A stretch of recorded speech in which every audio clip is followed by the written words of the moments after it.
You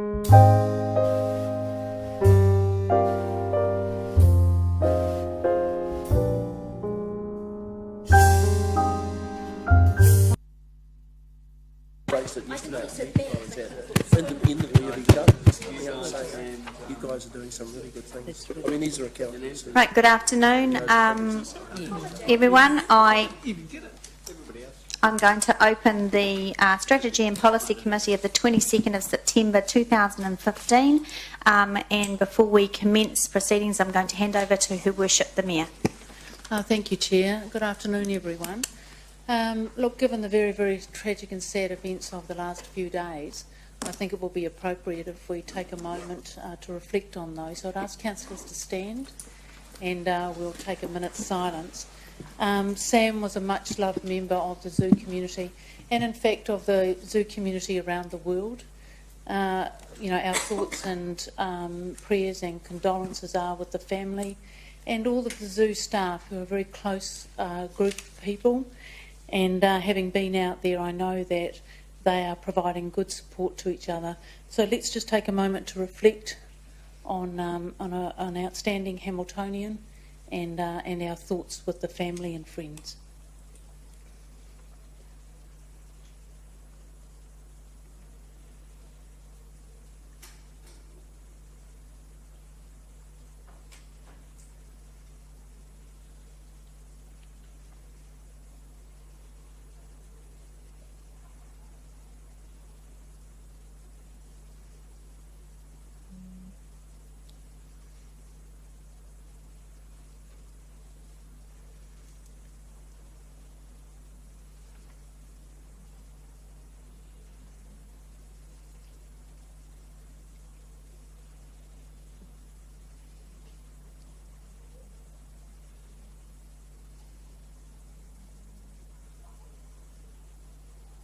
Thank you. Right, thank you, Your Worship. Right, so welcome, Your Worship, elected members, staff, members of the public and the media, and also our online viewers. Committee, the afternoon tea break will be at 3 p.m. Right, so we'll get straight into it. I've received apologies for lateness from Councillor Tooman and apologies from Councillor Gallagher. Are there any other apologies? Apologies from Councillor McPherson. He's at another function. For lateness or full apologies? He's at the suicide prevention thing. So I'll put for lateness? Yes. Now? Okay. Is that the first time for Councillor Tooman? Yes. Councillor Tooman's actually attending a funeral, Councillor Mallet. Is it? Right, so I'll move those apologies. Seconded by Councillor Wilson. All those in favour? Any against? That's carried.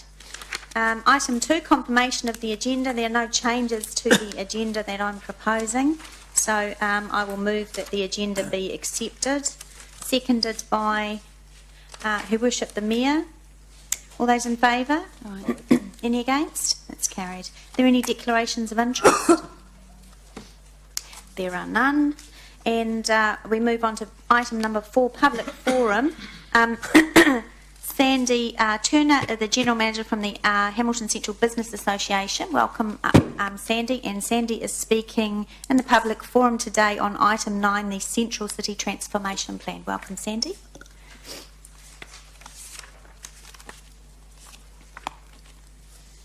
Good afternoon, everybody.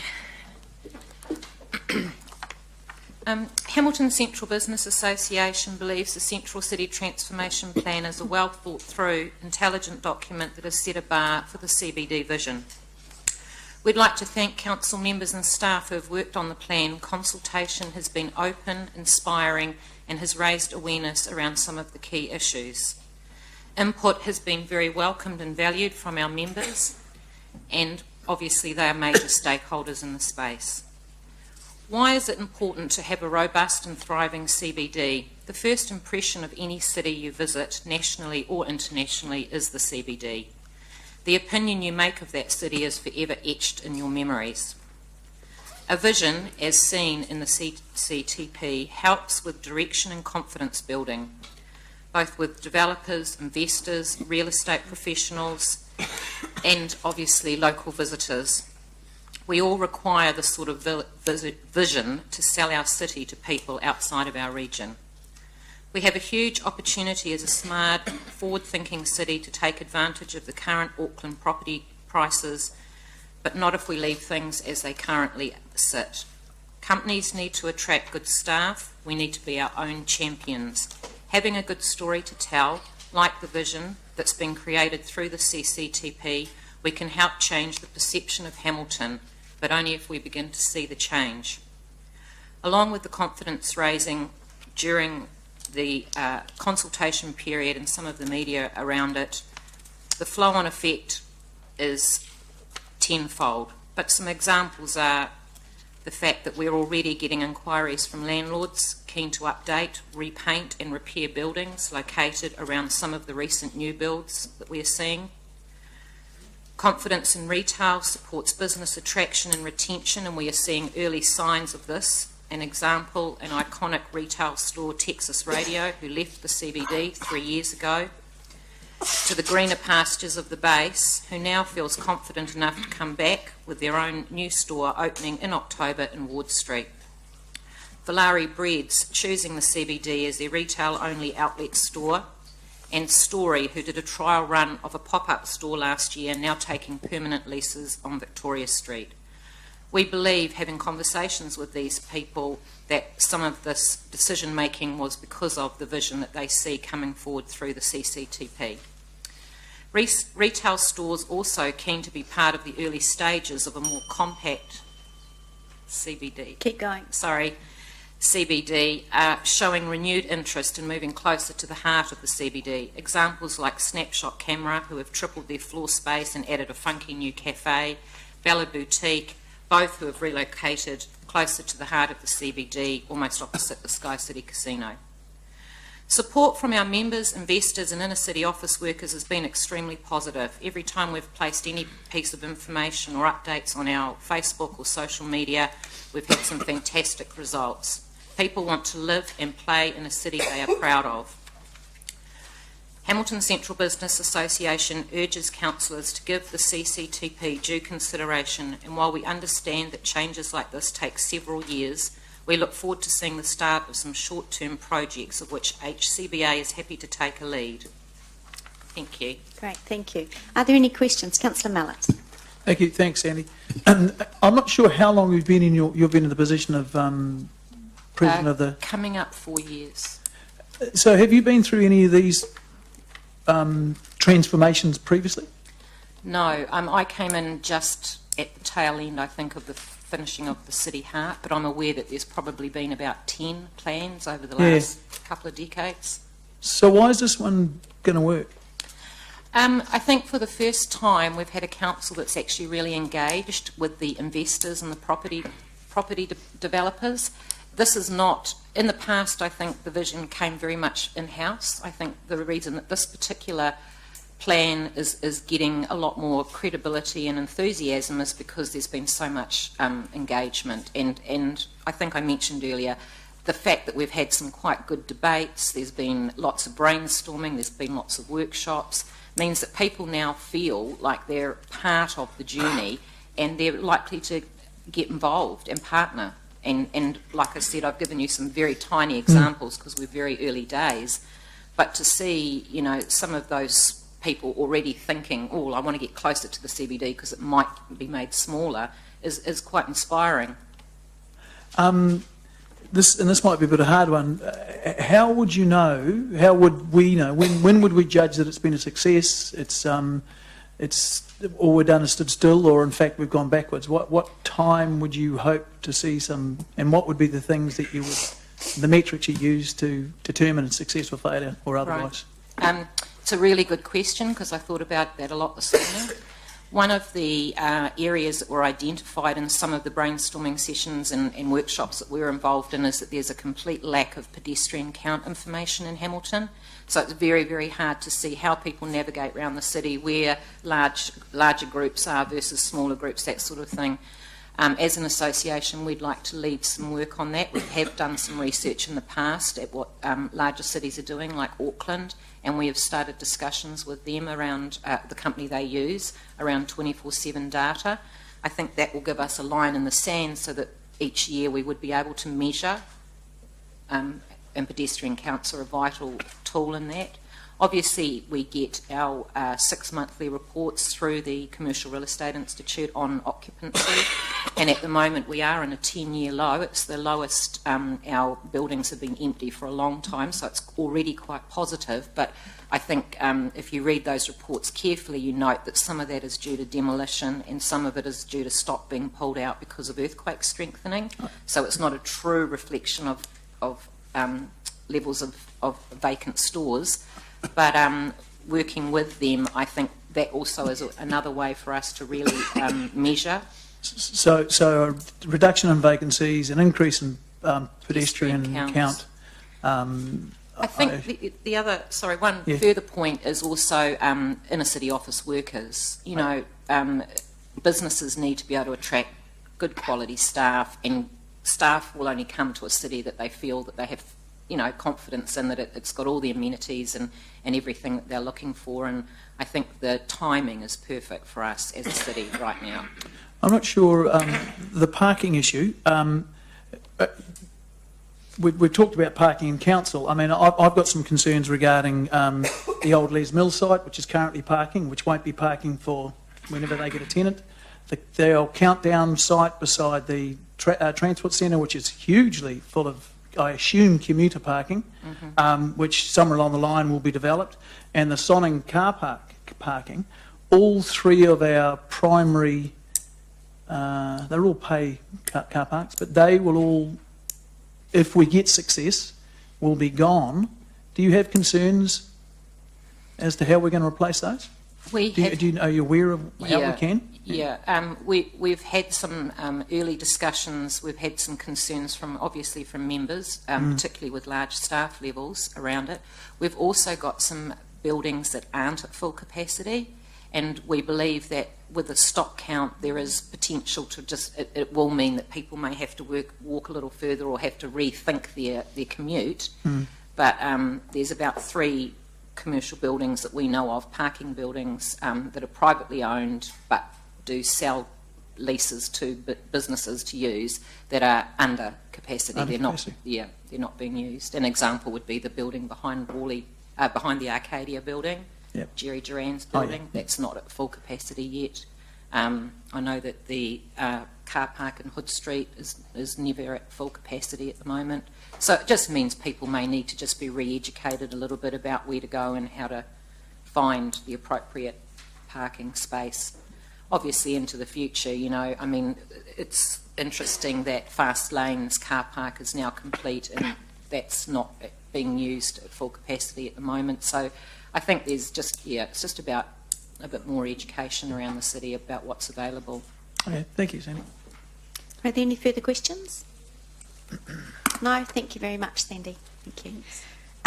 Elected members, Kiri Goulter had also hoped to speak at the public forum on the same item but has been unable to, and she has asked for her points that she was going to speak to in the public forum be circulated, so you should have that on your table, and understanding orders, members that present to the public forum need to be captured in the minutes, so I'm sure that those will be. There are no further speakers in the public forum. Right, we'll move on to item 5, page 5. This is the open minutes of the 11th of August Strategy and Policy Committee meeting on page 5. Are there any matters arising from accuracy of those minutes? Councillor Mallett? Page 8, paragraph 6, Arts Agenda. We just have a word in there. The Arts Forum suggests that the new Arts Agenda, once adopted, should be owned and publicly communicated by councillors. I don't know what formally owned means. Does that mean we've received their recommendations and we'll go ahead and do them? What does owned mean? It's a verb that I'm not familiar with in that context. Should be owned and publicly communicated.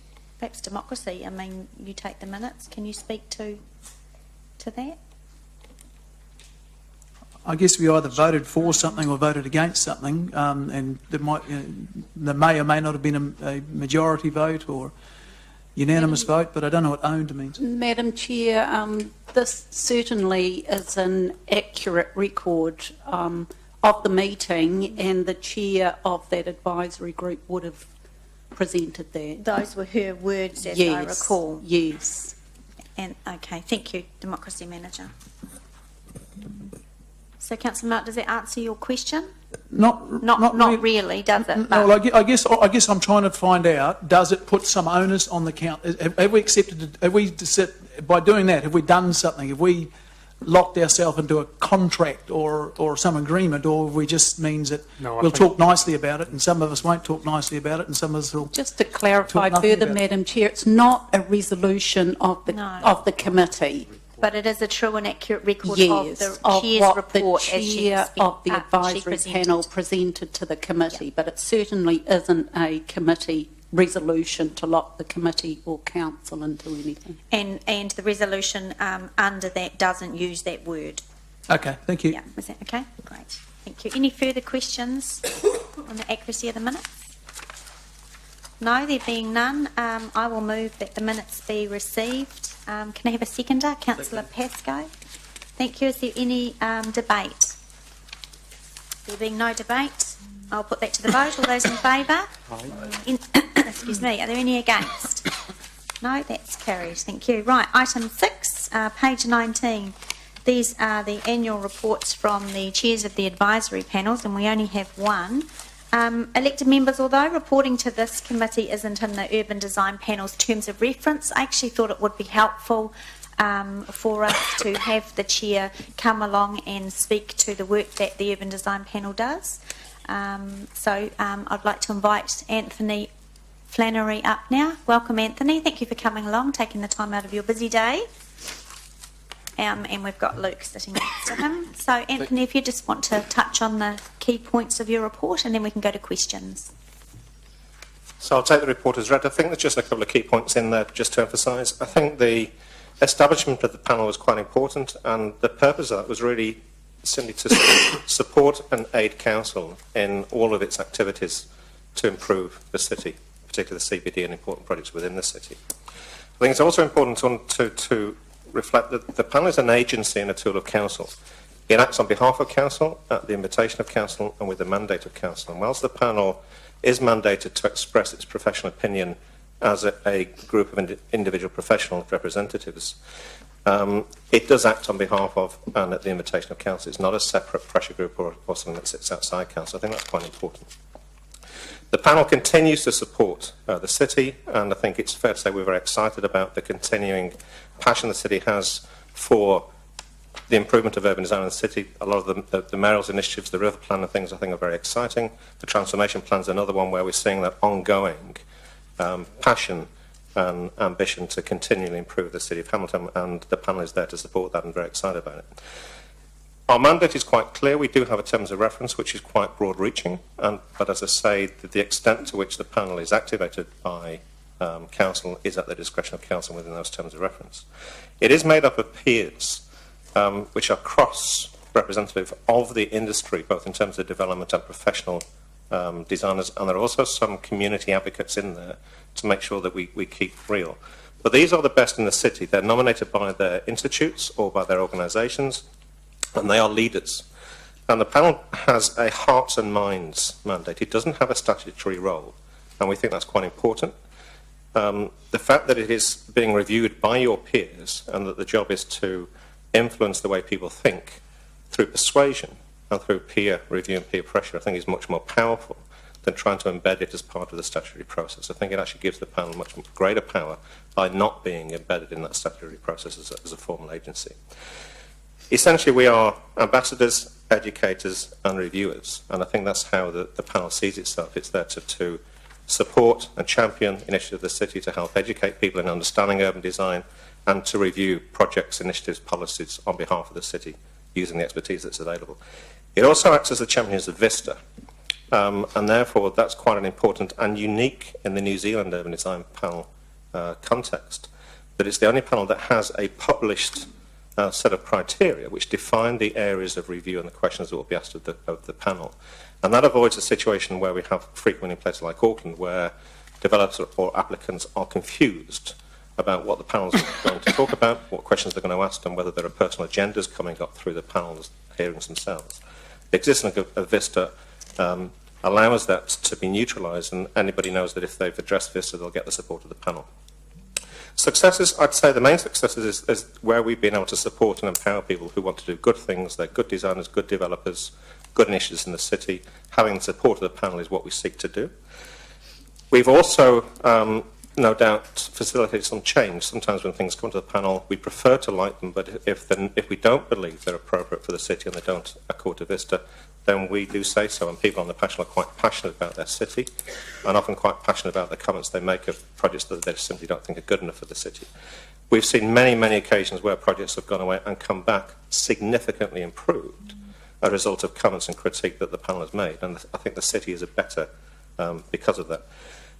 Action areas, I'd say definitely Vista to review it. I mean, a lot of it's based on fundamental principles, but there's certainly some things in there in light of work that Council's been in through its district plan and through the fact that the world has changed, that it probably needs a review and a refresh. That would be entirely appropriate. And as I've said in the report, just to review the advocacy and the education role, I think the panel would like to do more to help. And I think the people on the panel, they are very passionate members of the city. They are the best in the city. They're good advocates of the city, and they want to support Council in every way that they can. There are probably areas where the panel could do more and would be willing to do more. And I think I note in the transformation strategy plan that encouraging a more active engagement of the panel in support of Council, the panel would support that. And so I'd say if there's one area we would look to do is how can the panel be more supportive of what the city's trying to do. And I think that that's probably covered most of the points in my report. Thank you. Thank you very much. Right, questions? Councillor Mallett? Thank you. So I didn't catch your name. Anthony Flannery. Anthony, g'day Anthony. It says that on page 20, paragraph 2, the introduction, third paragraph down, the advice is non-statutory and the process voluntary. So how does someone get caught up in it? What do you mean by caught up in it? So at what stage would I want to build a building in the centre of town, I meet all the district plan requirements, when would you guys come in? There are two Why would you guys come in? There are What would two trigger factors that determine it. Under the terms of reference and under Vista, there are projects within certain contexts or locations or of a certain scale that automatically bring them within the terms of reference of the panel. So significant projects, gateway projects, projects within the CBD, significant capital projects, they bring the panel within the remit of. So if there are So once once the project is within the terms of reference of the panel, it is possible to bring it to the panel. There's then a judgment that says what's the appropriate tool to assess the urban design components of that. Now, who makes that judgment? that's made from within the planning department, and I think my colleague here may be able to comment on that better. Councillor Mallett, it's a voluntary process, so it's at the behest of the applicant whether or not they want to bring this to the panel. So so we're not interested in seeing small houses. We're not interested in seeing like a small extension to a house in a residential zone. The stuff that the panel's mandated to look at, that's the criteria for those projects, but only if the applicant chooses to engage with council and say, hey, we want to bring this to the panel. Staff cannot compel and direct that applicant to come to the panel. Okay. So when, Anthony, you say something gets the support of the panel, who cares? What does it make any difference? The panel's views are public, they're part of the process, and they're available to the people to review. Who gets the success? I think there's a wide range of people who get the success of the panel support. The panel has, for example, champion designs that don't necessarily fit with the You rules. use the word get the support of the council, of the panel, not the success. I'm sorry, can you just repeat the question? You said, you talked about projects that get the support of the panel. Yeah. What's the implication of having the support of the council versus a panel, beg your pardon, versus the implication of the panel not supporting a project? What's the implication? I think, again, my colleague here can comment on how it affects the process, but I would say from the applicant's point of view, we often find the clients who are support or who are commissioning the projects, it's very important to them to get the active support of the panel. I'd also say from a lot of the designers it's important because of the peer review and they want to present good projects for critique and to do the best and to be recognised that they're doing good work for the city. So I'd say that there's a range of areas there. There's also situations where projects have come to the panel requesting support for proposals that sit beyond the rules. It could be in terms of height, could be in terms of the way they address the city, and the panel has sat outside there and said we think the project is of appropriate quality in this location, that we would recommend it going ahead regardless of the fact that it may not strictly conform to the rules of that particular location. Now that's an opinion, it's not a planning judgment, but it can be quite powerful in terms of supporting that applicant in their negotiations and their discussions with council through the consent process. Okay. On page 23, it's a carryover from the final bullet on page 22. You say major achievements, and the third one starts off, in many cases the panel has endorsed the designs presented to them.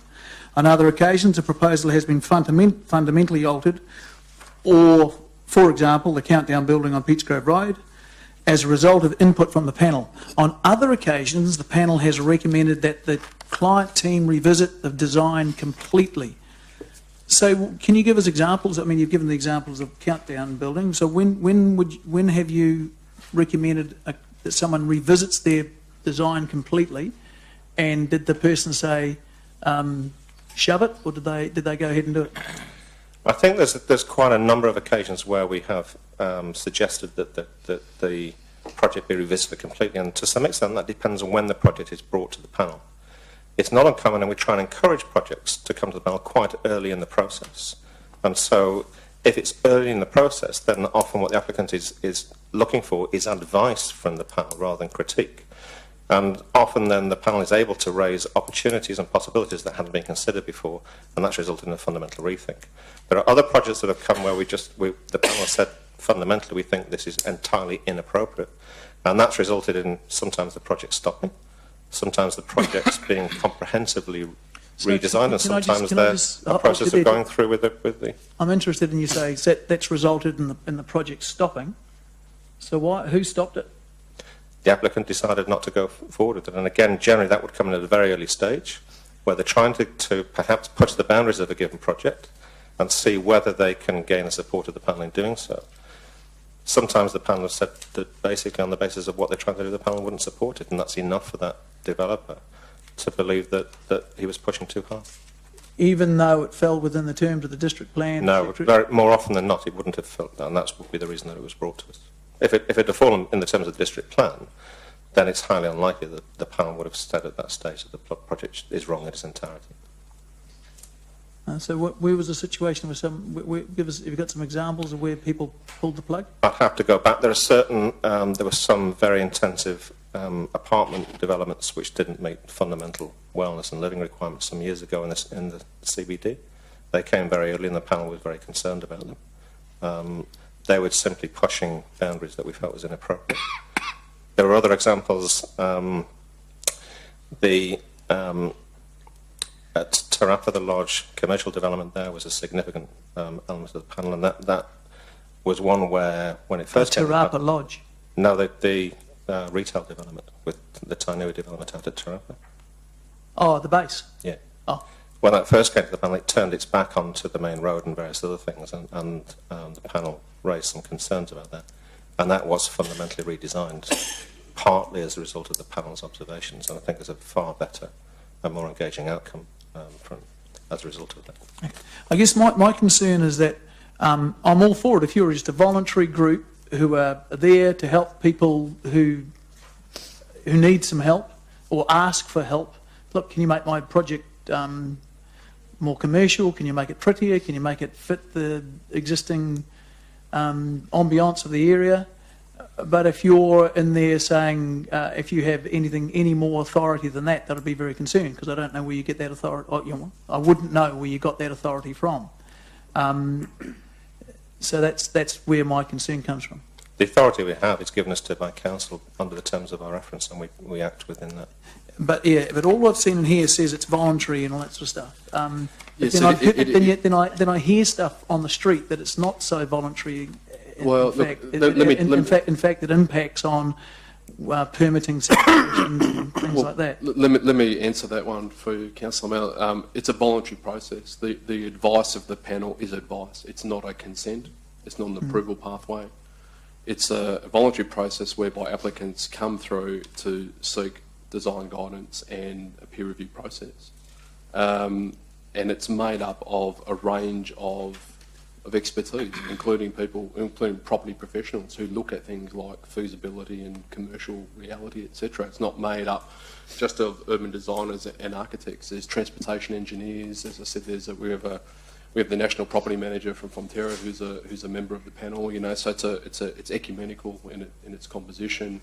It brings a degree of commercial reality to it, and it's. In my opinion, it provides a very good service for those that want to come in and use it. Is it charged for? There is a with no terms of reference. There's an acknowledgement of the panel members' time, but it's a rate which would be probably 25% of the average hourly rate of those panel members. So it's a small cost. There is a cost. It's a cost to my unit. It's not to the applicant. So the rate part. So the city fund, the city council funds. It's a city funded panel. Okay. Right. Councillor Mallett. Yep, thank you. Deputy Mayor? Yes, just some questions to follow up with Councillor Mallett. Is the Property Council a member of the Urban Design Panel? The Urban Design Panel has it has developers as part of its membership, and they're nominated by the Property Council. So the there is Property a Council Property isn't Council itself member. a member of the panel, but they do have the ability to nominate members. Council retains the ability to accept or not to accept nominations presented to it. So is there currently a Property Council member? Yes. There is. Yeah, there are generally, of those core memberships, in the panel's terms of reference, it's referred to as the development industry, so it's not specifically the Property Council. Council then invites members of the development industry through the property agencies such as to put members forward, and generally, because it's one of the core members, which means it sit on all hearings, there's always two, so we always have a shadow to avoid conflicts of interest, so there would be two members from them. So to your knowledge, the Property Council does represent property developers, property investors? Yes, absolutely. Were you aware that the Property Council, in taking a view on the CBD revitalisation, acknowledged the work of the Urban Design Panel, but took it one step further and thought that the Urban Design Panel should have a stronger role, in other words, a statutory role? So were you aware of that, and what's your view in the Property Council advocating for a much stronger approach other than the voluntary approach? I was aware of it, and I think that the manifesto that they released recently about the city centre is where that view is, I think, quite well articulated as part of a range of proposals and considerations that the Property Council have put forward. I think the fact that the property industry, who are the representative of the developers and the businesses, are promoting the role of the Urban Design Panel and similar initiatives that Council are embarking on to improve the city, I think there's a general recognition there that good design in a city is good business, and that the better developers, the better property owners want to live in a good place of good quality, and I think they're promoting that. They talk about wishing to reinforce the role of the Urban Design Panel. I think that, again, that's a matter, I think, for Council, and the manner in which that strengthening, if Council wish to pursue that, I think is a consideration for Council. I'm not sure, because I think it's a debate that needs to be had as to when they use certain words that imply that it could become more part of the formal process. I'd have to review exactly what they're proposing on that and discuss that with other members before I could make an opinion on that. So just to help you with the question that Councillor Mallett asked about where have you had an impact on the design, I actually attended this particular hearing. Do you recall the very first developer looking at a development on the site on the corner of Grey Street and Clyde Street, and that my recollection is that that was rejected and the developer told to go back to the drawing boards with something more acceptable. So I just wanted you to confirm that that was correct. I'd have to go back and look at the details of it, but my recollection is that that would be consistent with my recollection, but I can't remember the details of the project without reviewing the drawings and the specifics. So the outcome from that is a very excellent dealership, a modern significant building that sits on the site almost completed. Yes. Was that referred to you or not? It was referred to the panel. I think the actual hearing wasn't one that I chaired, so I will have read the reports, but I don't think I actually chaired that particular hearing. But I am aware of, now you talk about the project, I'm aware of it, and I've obviously read the reports. But it wasn't a particular hearing that I was involved in. But I think the outcome was a good outcome. Okay, thank you. I just have a couple of questions. Just to start, first of all, Luke, one of the recommendations in here, or emerging issues, is that Vista needs updating. Is that sort of in your line of sight to happen in the near future? What's the progress on that? I mean, that's the guiding document for the design panel. Yeah, well, it would need to be subject to a recommendation, either presumably through the Strategy and Policy Committee first, that actually occur. Okay. And that would be subject of a separate report of which would need to come in the future, but it's not one that we're seeking a recommendation on today. Okay. You're not seeking a recommendation on that today? No.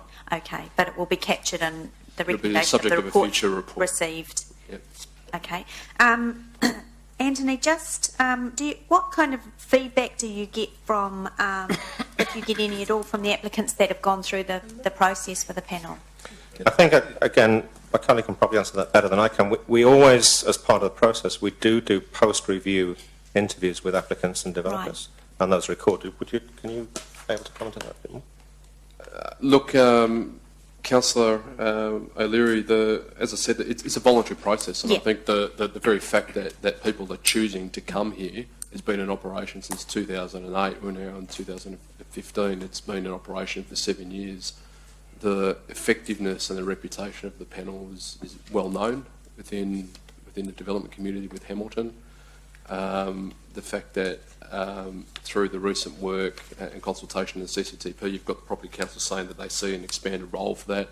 In my view, the panel provides a very good service to the community and to the developers that seek to use it. It's a very professional panel, and we're fortunate to have the expertise of the panel to provide advice to those applicants well before projects are actually submitted to council.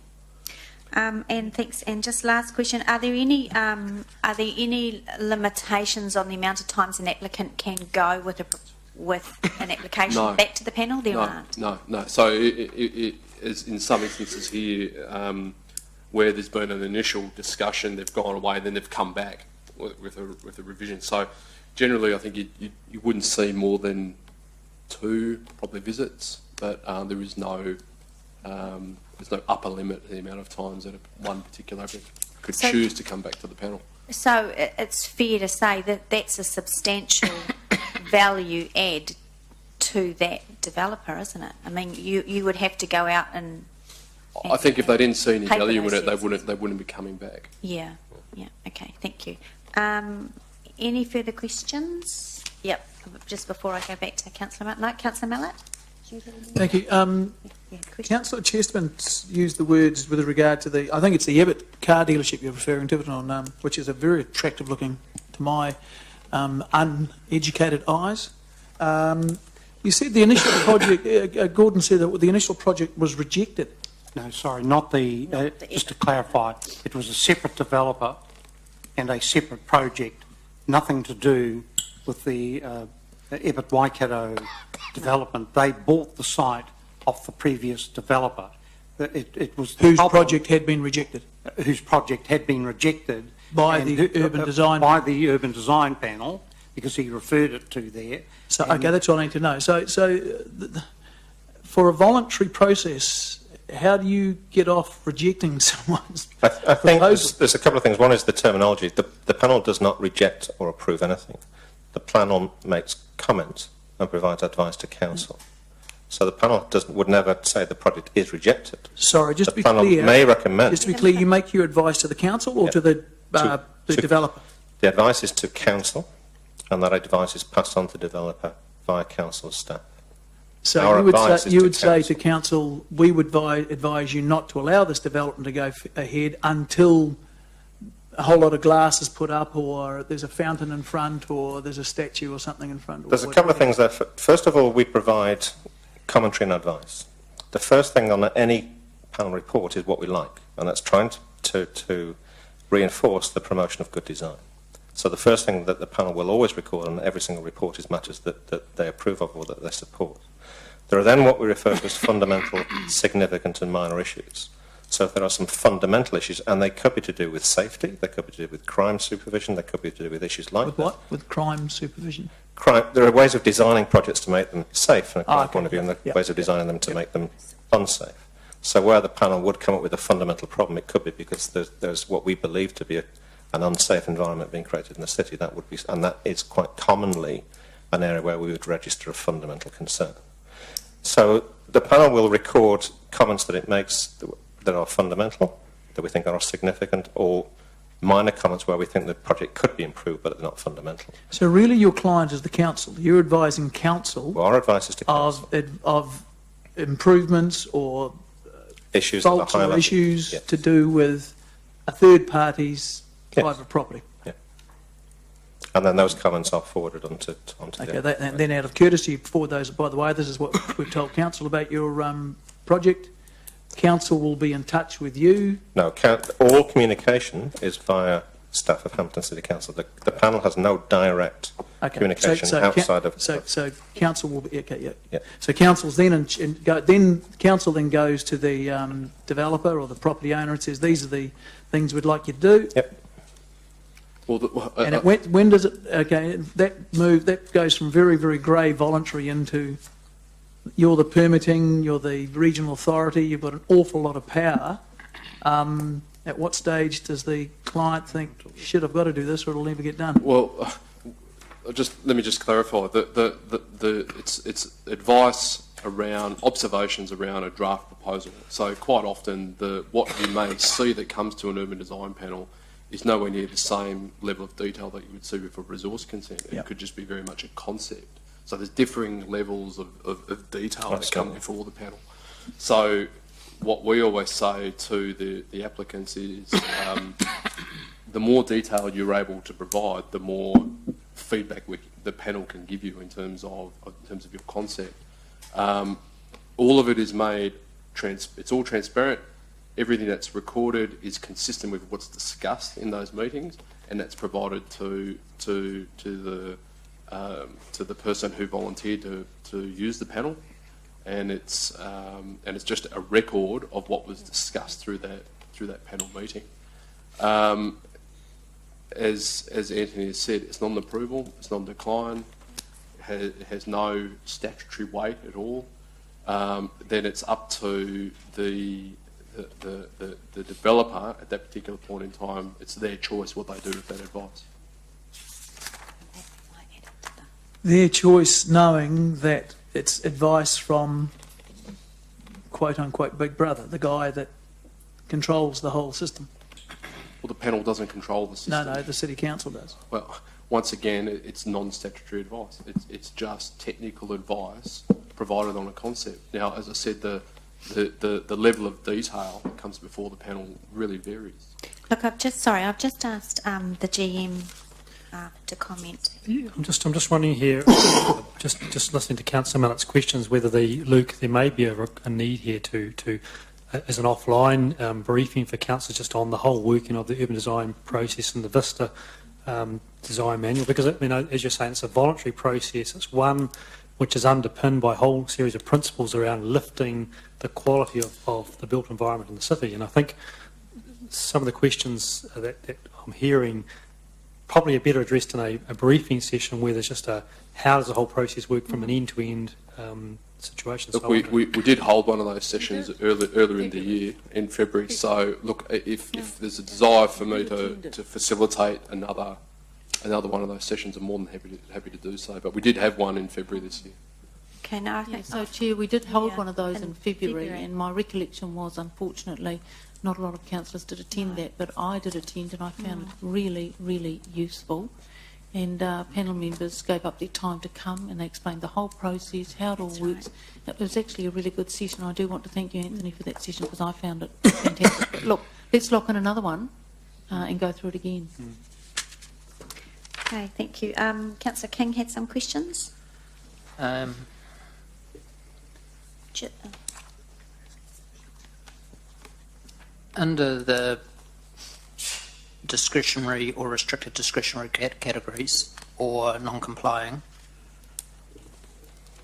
you don't, as you say, the panel is voluntary, but urban design staff will then step in and have input into your application. Councillor King, can I just be clear? Are you talking about actually live applications that are being submitted to council? Because the panel has no role. Once someone formally lodges an application with council, it's a responsibility of the council staff to assess that application. Yeah, but the report, as Anthony has said, the report goes from his urban design panel, goes to council to be considered as part of the application. It's not considered part of the application. It's someone chooses to come to the panel. Yes. We convene a meeting. Yes. The meeting's held. The applicant talks through their concept. Yep. The panel looks at it. The panel provides advice as a discussion around what's been put before the panel. Yes. A written record of that meeting is then taken. That advice around concept is provided through council to the applicant. Which then can be lodged as part of their consent process. Well, the advice is non-statutory. It has no weight in terms of the assessment of the application. The only things that are relevant when the application is lodged is how that application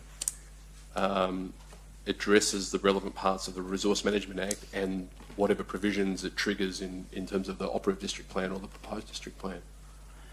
So either way, on a restricted discretionary or non-complying project, input will come either from the urban design panel or from urban design planners within council when it comes to lodging the consent. I mean, this is about getting a project done. It's obviously goes hand in hand. Look, we get lots of applications where the applicant hasn't chosen to engage with the panel.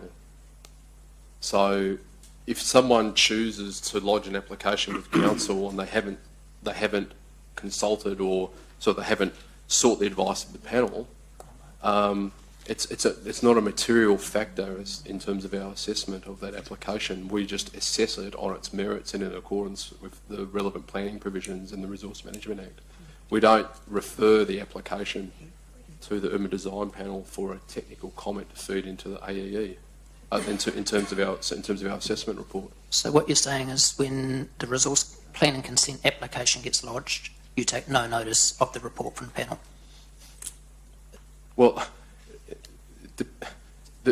it's just it could be an information appendix that's included as part of the application, but the only things that we can assess the application against is how it complies with the district plan and the relevant provisions under the Act.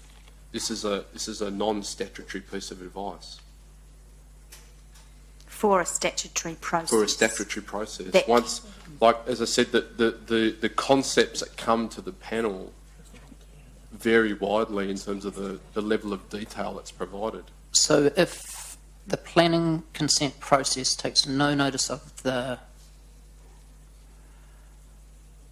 panel's outcome or their report, you're saying there's no connection between the two?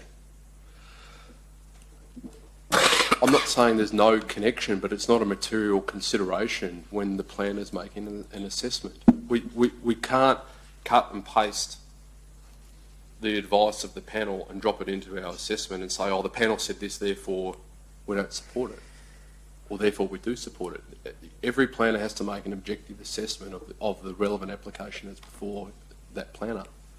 So on your restricted discretionary or non-complying consent you have your own urban design planners who look at the consent?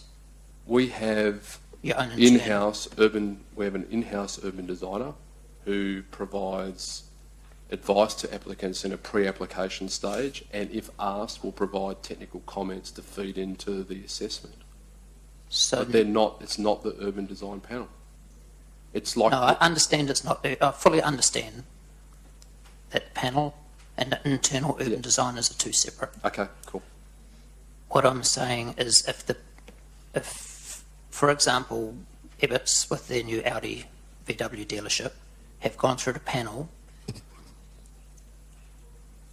what I understand you're saying is when they lodge their planning consent, you don't take any consideration to the fact of what the panel said or that they've gone through the panel on urban design matters. It's not relied upon to inform the opinion of the planner making the decision for the resource consent. Luke, yeah, Deborah, to comment.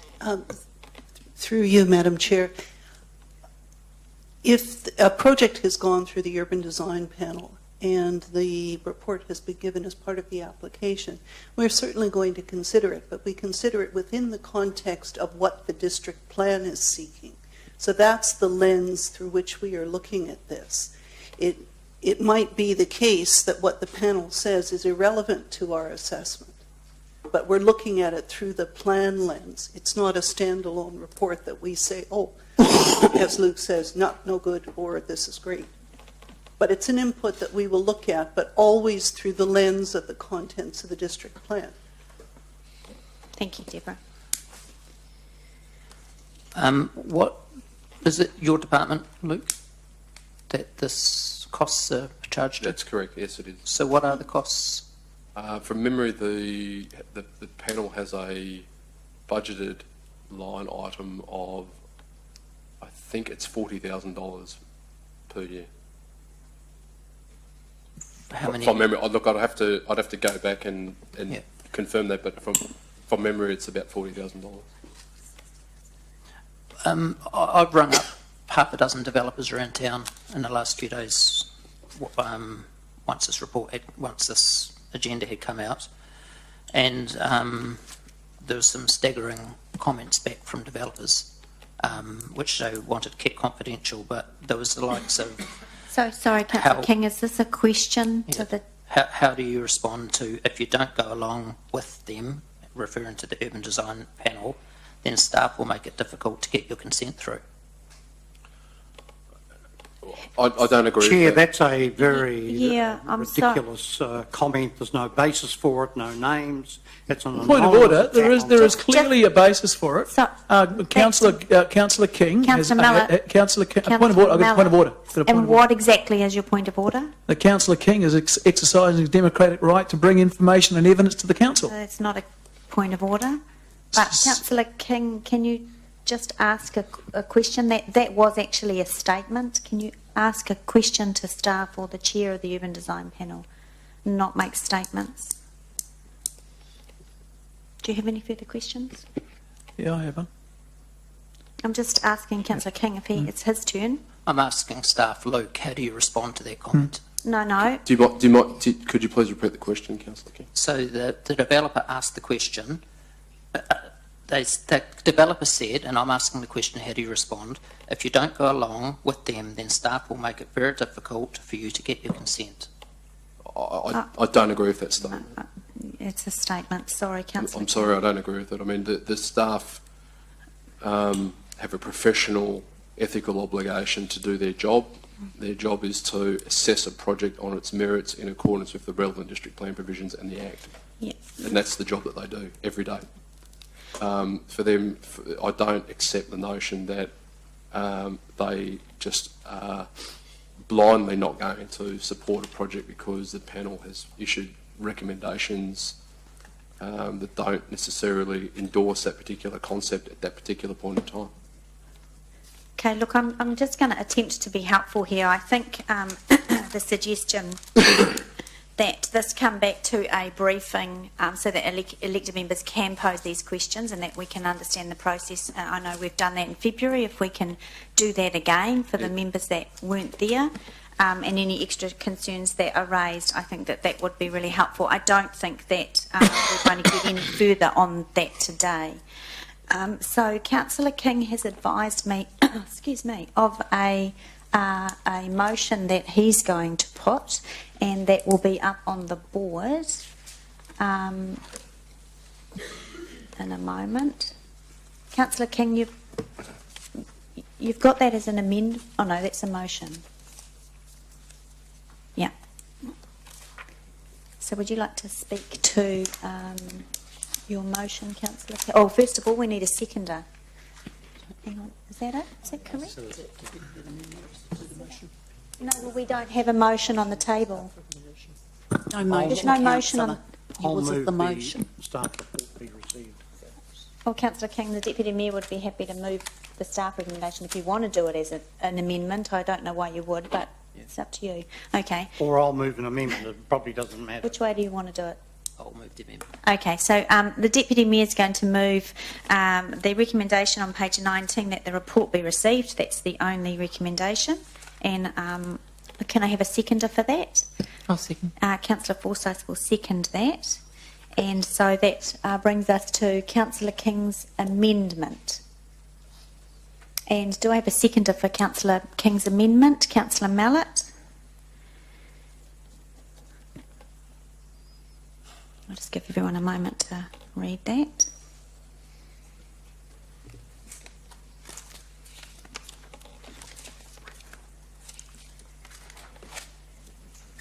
Right, we'll take both the motion and the amendment, and we will move into debate. Who do I go to first? Sorry, Chair, can I just ask a question Sure. here? It might be a question for staff. Oh, yes. Or it might be that Councillor King can help, but is this a situation where this is more like a review of the urban design panel and how it operates, and should we have one? Is that sort of the purpose? Because if that is the purpose, then that should be done, and part of it all would be that process, because that's sort of like a process. I'll gather information from independently from various users, and that's what you'd normally do when you were reviewing the operation of, for example, the urban design panel. So if that, because just getting that information on its own, I mean, what would you do with that? Because it's not part and parcel of a review process. So that would be one thing. And secondly, I know we don't yet haven't yet addressed the CCTP, but if this council is to resolve that we adopt the draft CCTP, there is an action in that plan to review the urban design panel, which would include that process. So I'm not sure if it's Councillor King that needs to clarify that. I'm just trying to understand what the objective or what the outcome is here. This is going directly to people who have put in applications in the last 6 months to ask them how they feel about not only the urban design panel, but also urban design input from planning staff, and how they feel have been handled over the last 6 months. Over Excuse the me, previous just 6 months. just a point of process. I'm not sure that her worship's comments have any bearing on what's Well, being no, done she here. was I think asking- there's an amendment on the floor, and Yes, Councillor Mallett. she's starting to try the debate already. So if I may No, help, she wasn't. Chair, She was what I'm- asking question You're for trying to clarification. understand what the purpose is, so that I can understand what the meaning of the amendment is. And I was finding what Councillor King was saying quite helpful. Yeah, so Councillor King, would you like to carry on? So it's to look at to get feedback from those who have dealt with Through the both process. the urban design And panel planning staff. and the urban design staff in-house over the last 6 months. So both the panel and the internal staff on urban design? Yeah, because when I made some phone calls, there was some pretty negative feedback, not so much necessarily towards the panel, but towards the process. Okay. Can I ask, Luke, do you understand the amendment and what it's asking staff to do? Well, I suppose just given the recent comments by Councillor King, there probably needs to be maybe some changes to the wording, but Councillor King, I think if your query is in relation to the urban design advice, I think the reference to controlled activities probably, because council has to provide approval for a controlled activity, and generally the matters relating to urban design issues are not in play for a controlled activity. So I don't know whether or not necessarily you that's part of the considerations in this instance. And I think my own view is if there's a will of the council to review the way in which we're discharging our urban design responsibilities, it probably needs a lot more consideration than. I'm not really quite Sorry, sure what it is. I've got talking over here. I can't hear. Sorry. Yeah, just one meeting, thanks. Yeah, sorry, I couldn't hear. I suppose Luke?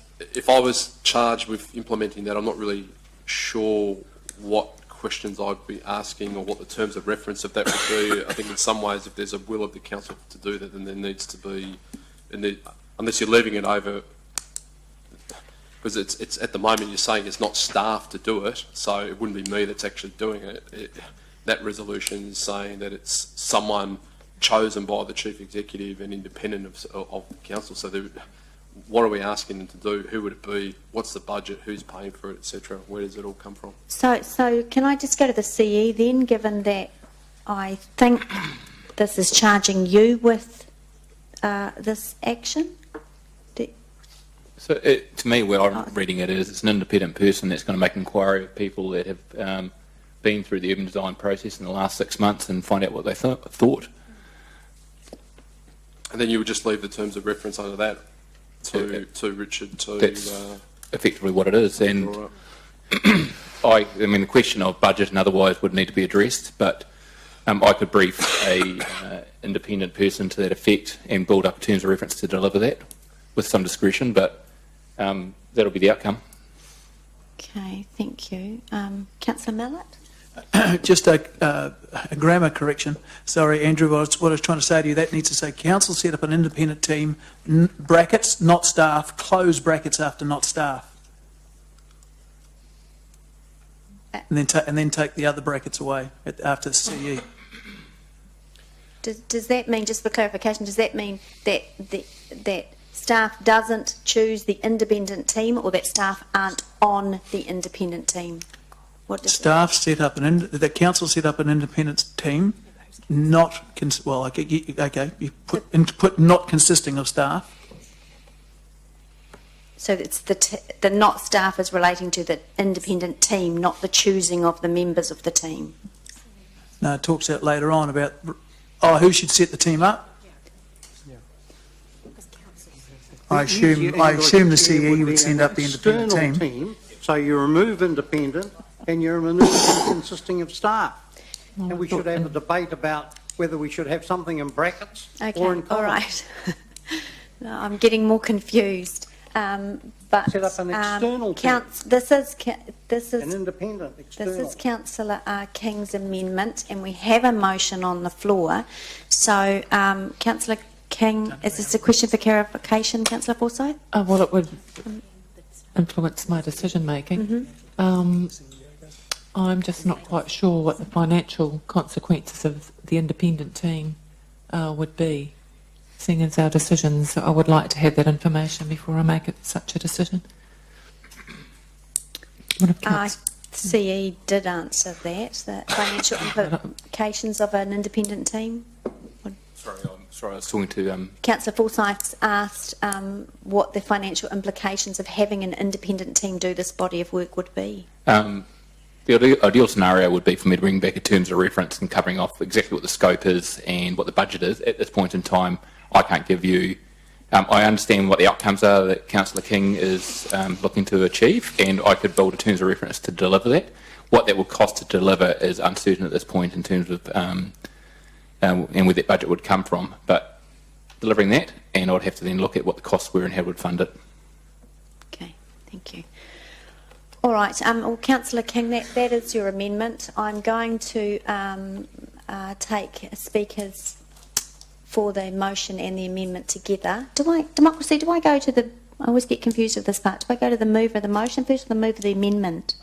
The motion. Okay, so Deputy Mayor, would you like to speak both to the... Yeah. Yep, you're up. Thanks, Chair. Yes, I would like to support my motion. It would be unusual if I didn't. The amendment is in direct contrast with the view that I've seen expressed by the Property Council. And I'm not interested in seat of the pants research with unnamed, anonymous, secret developers. Anthony, I'd like to thank you for helping the city embrace urban design principles, because you'll recall the Government of New Zealand targeted local authorities back in, I think, 2004 and produced a document about creating better urban design outcomes.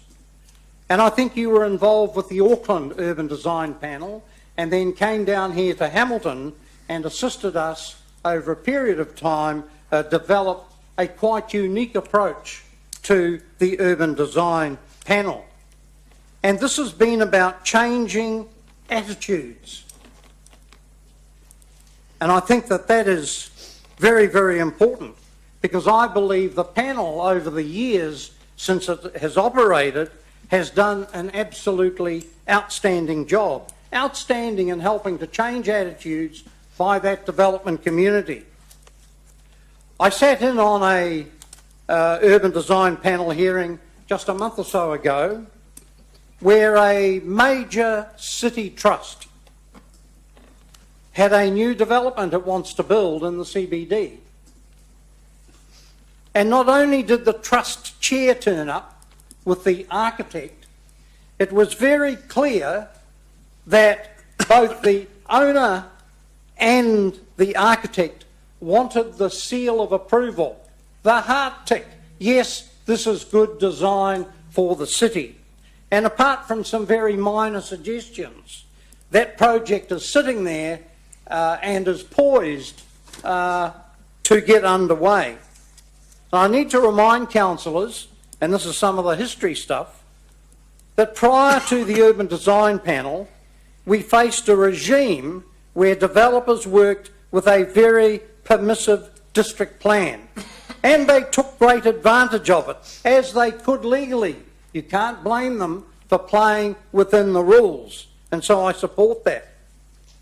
But as a city, I think that we have paid a big price for the permissive district plan, the previous district plan.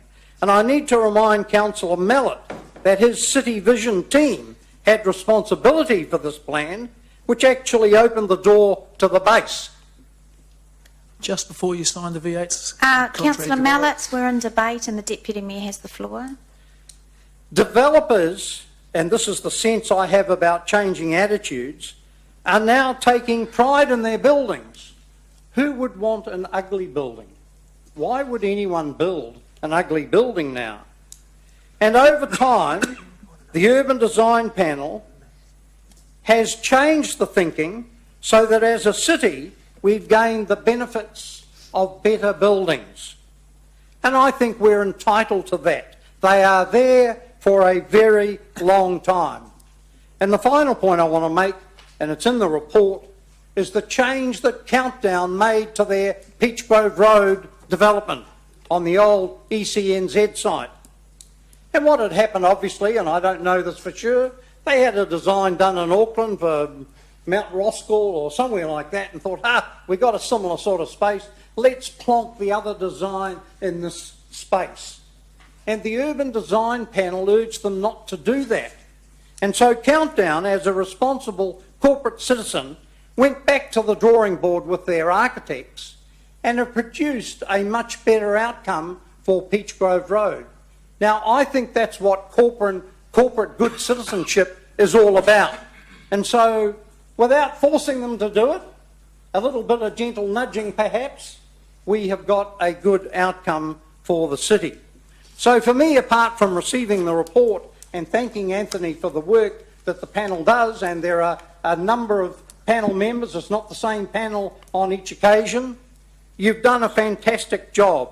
And the only issue for me now is the point about confirming the current panel membership through to July. It's been suggested 2017, but in fact we normally do things in an electoral term, so perhaps that should be 2016.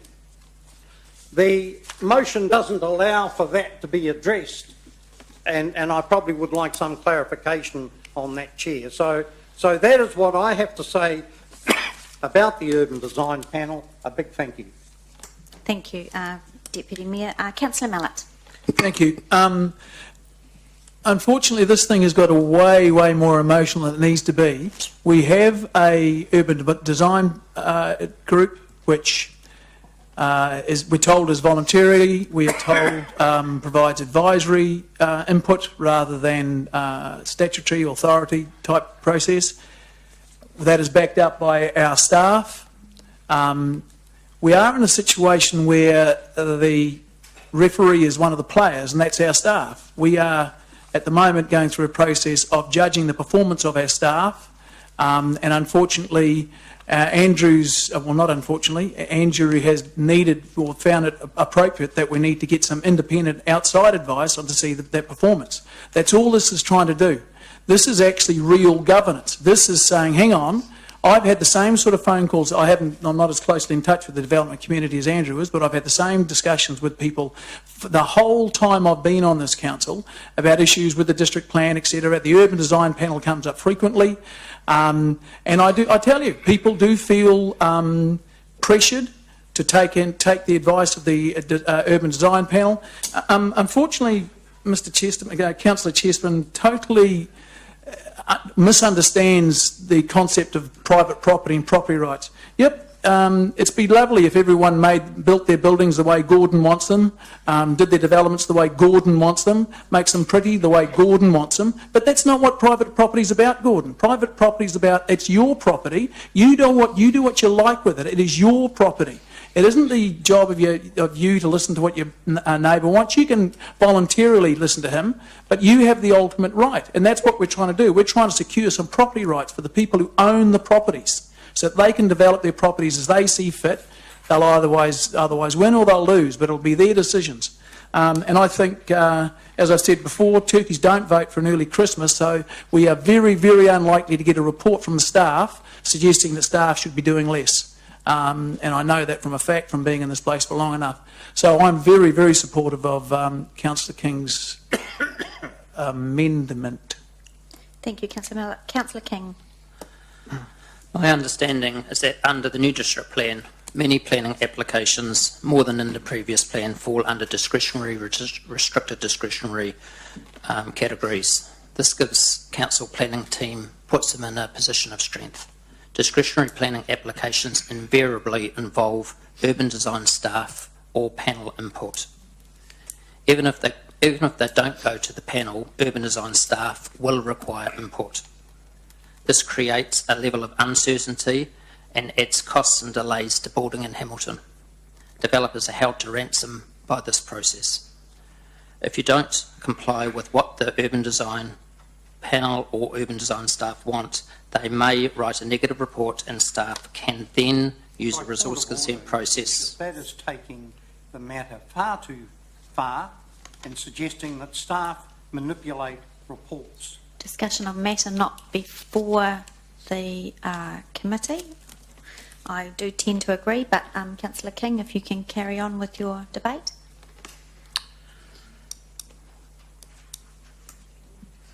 This process may involve costly changes to the subdivision or the development when the urban design staff or panel often have no real knowledge of the nature of the business or the risks involved in this particular industry with these changes. We should be facilitating growth, not making business in Hamilton hard and more complicated. Urban design outcomes are not an exact science. To a certain degree, it's like art. The beauty is in the eye of the beholder. There is a place for flash, well-designed buildings to promote some businesses to their clients, and equally, there is the place for the red shed, which is selling price-driven items, and the budget and the look of the building portrays the budget, portrays what it's all about to attract that type of people, that type of clientele. These are decisions ultimately that the tenant of the property needs input into to make their business model work. This is happening when the present government is looking at ways to reduce costs and delays, while our process only complicates matters, causing delays and increasing costs, which invariably gets passed on to the ratepayer. I'm voting against accepting this report, not because there's anything wrong with it, but as a protest, using this opportunity to voice my concerns. This urban design process, as part of the way growth is managed in this city, needs to be seriously reconsidered. We should be focusing on growing Hamilton in a sustainable and an economic manner, with more emphasis on making it easier to do business in Hamilton in a way that will attract more business to our city. We should not be meddling in other people's business models. We should be promoting certainty and keeping costs associated with building in our city to a minimum. The developers, investors, property owners and tenants who risk so much at the coalface to build this city have become marginalised and their rights disregarded. As our bureaucrats and some elected members become braver in their resolve to push their desires for what they think the city should look like. Their worldview, which are only ideas of how they see right and wrong, are not based on measurable standards or values. It's an urban design planner's view against the owner's rights, and the owner's rights are becoming marginalised.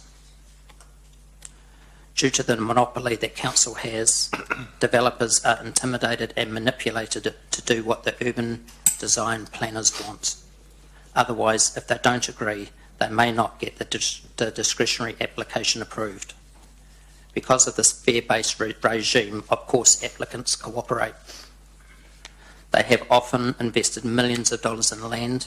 They have tenants signed up with penalty clauses if the development isn't completed on time, and they're in fierce competition to retain the tenant, as other building owners are offering opportunities while waiting for the approval. I'm not against good design, but I believe form should follow function.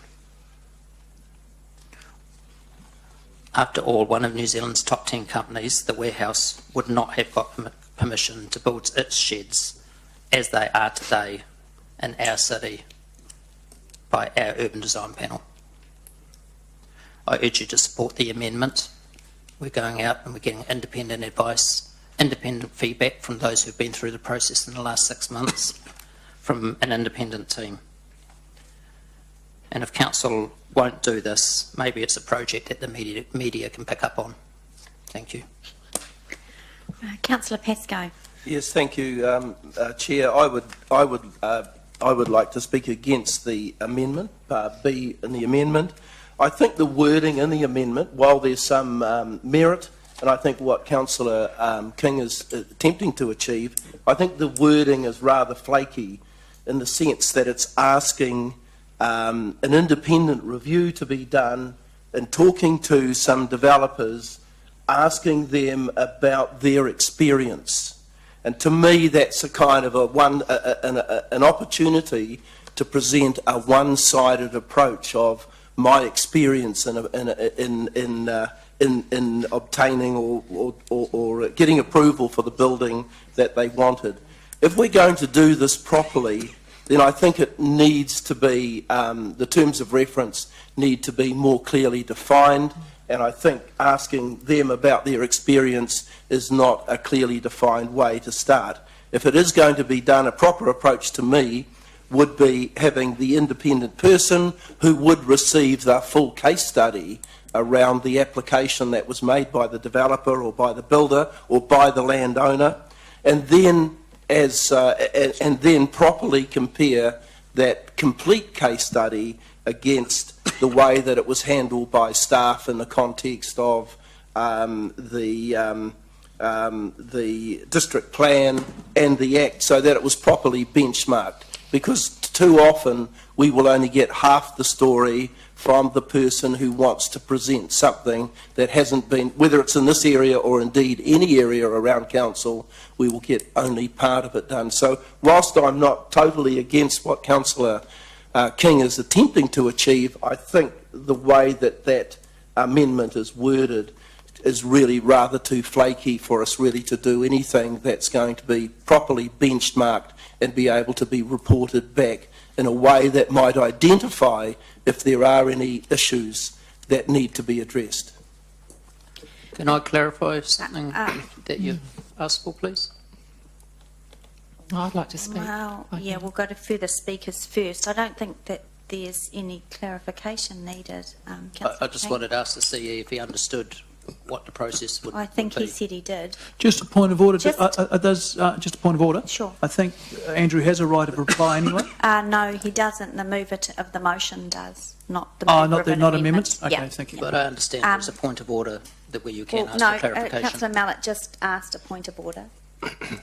You haven't raised a point of order. My point of order is clarification on Well, your point of order was a question that did the CE understand, and we had that question earlier. CE, you said, As I noted before, from this I can build a terms of reference yeah. and also a budget. And the terms of reference would look at providing an output that is balanced and does reflect what's requested there, but it is firmly placed in reality of the files as well as conversations, but it will address that output, which I think that's what you've requested. You want the outcomes. You're leaving it up to me to choose how to achieve that from what I'm reading here. Thank you. Councillor Forsyth? Oh, look, thank you. I agree with Councillor Pascoe's sentiments. For my liking as well, apart from it being just I like it or I don't like it kind of opportunity, and I think there's more to council processes other than did you have a good experience or a bad experience. I'm not willing to support something that obviously has a cost implication and there's nothing that's been attached to it. So I don't like to go in and make a decision that's blind. So I'll be voting against the amendment. Thank you. Are there any further speakers? Your Worship? Okay, so this isn't about urban design at all, it's about a process. And I'm not prepared to support an amendment that doesn't have a proper process. What essentially this is about is reviewing the way we deal with urban design in the council. That's what this is about.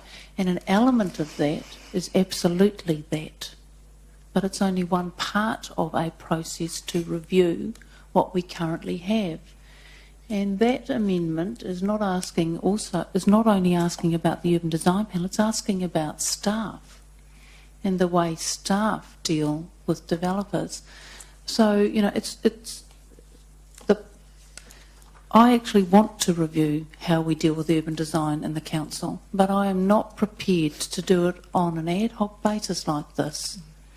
This is a very important issue for our city, and if we're going to review it, we need to decide in an appropriate way how that will be constructed and all the elements that need to go into that. Not just this one. And surveying applicants will be a part of that, as will surveying members of the panel and what their experiences are, because there's two sides to a story. Understanding what other cities do, understanding how often are the recommendations picked up. I mean, what's its strike rate? There's lots of things that need to be looked at. The fact that the panellists often, you know, give up a huge amount of time to sit on these things, is that appropriate or not? I've got lots of questions, actually. I could add to that amendment at least 10 more points that I would like covered. I think this is quite wrong, but I'm certainly interested in entertaining a review about how we deal with urban design in the council. And we need to think about how we're going to do that and include this as part of it. Thank you, Worship. All right, there being no further speakers, I just have a couple of things just to say. I also will be supporting the motion, not the amendment. I am unclear what the amendment would achieve. I understand the intent, but I also would like a full and proper and constructive review of the Urban Design Advisory Panel.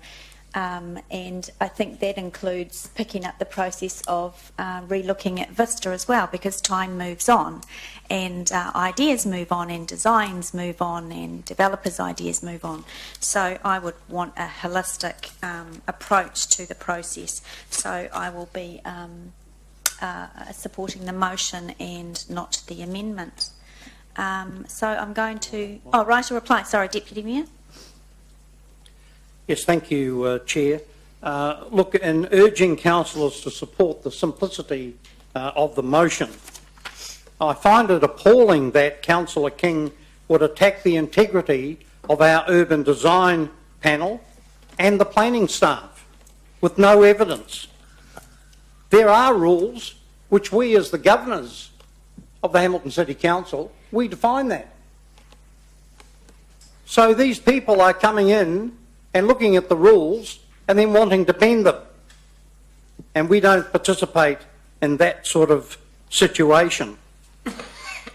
I am surprised that Councillor King doesn't simply say he wants to get rid of the urban design panel, because that is one of the points in an appeal he makes to the proposed district plan. Why have a step one when you need to get to step two? So I'm surprised by that. And I just think that allegations of inappropriate behaviour by our planning team, by the urban design panel, are just so inappropriate that I can't believe that a councillor in this chamber would make those allegations without any evidence. If there is evidence, I say take it to the auditor's office. Let another authority decide on that if those people are actually prepared to put their names to the allegation. That's the amendment. All right, I'm going to put that to the vote. We're going to vote on the amendment first. That's Councillor King, Councillor Mallett amendment. All those in favour of the amendment, please raise your hands. Democracy, can you call? Councillors King, Mallett and Green. And all those against the amendment?